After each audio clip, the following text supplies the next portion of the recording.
Man ir grūti atbildēt uz to, kāpēc. Tiklīdz cilvēks gudrs, labs, jauks ieiet pie Jēkabielas durvīm, viņš kļūst par nūģi. Bet pa lielam tā tas ir. Arī godīgi cilvēki Saeimā piedalās procesā, kas ir pietiekami bieži negodīgs, vienmēr ļoti lēns un tā tālāk un tā joprojām. Kāpēc Igauni to visu ir izdarījuši? Man blakus tam, ka viņiem bija leģendārs prezidents, ir arī tas, ka pirmajos 3 gados Igaunijas valdība izdarīja to, kas bija vajadzīgs, tātad to šoka terapiju. Un pie mums bija Latvijas ceļš un tāpat Zemnieku savienība, kas tūliņ sāk skatīties, ko mēs varam sagrābt sevi un ne, kas ir vajadzīgs Latvijas tautsaimniecībai. Igaunija ir mazāka. Igaunija ir būtībā Somijas dienvidu province.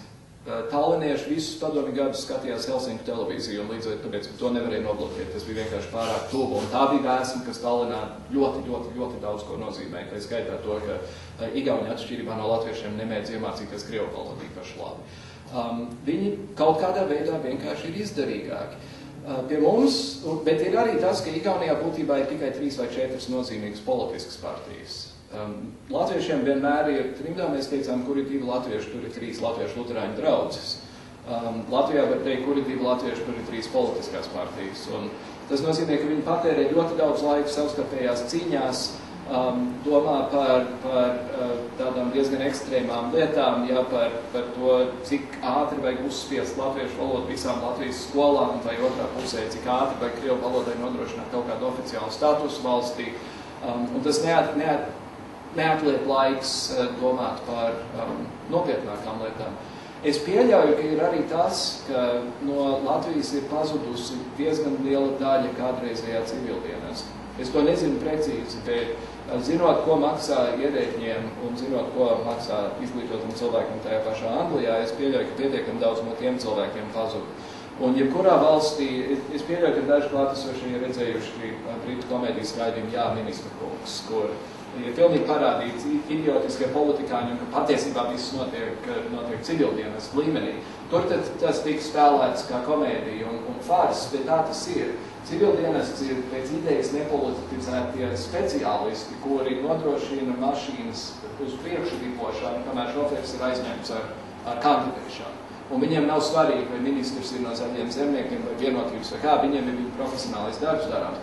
Ja civildienestu kvalitāte ir truvusi, pateicoties emigrācijai, un ja mēs vienu uzzinājām no tautas skaitīšanas, kas nu pat ir noslēgusies, tad tas ir tas, ka no Latvijas ir aizbraukuši kaut kur starp 300 un 400 tūkstošiem cilvēku uz 2,1 miljonu.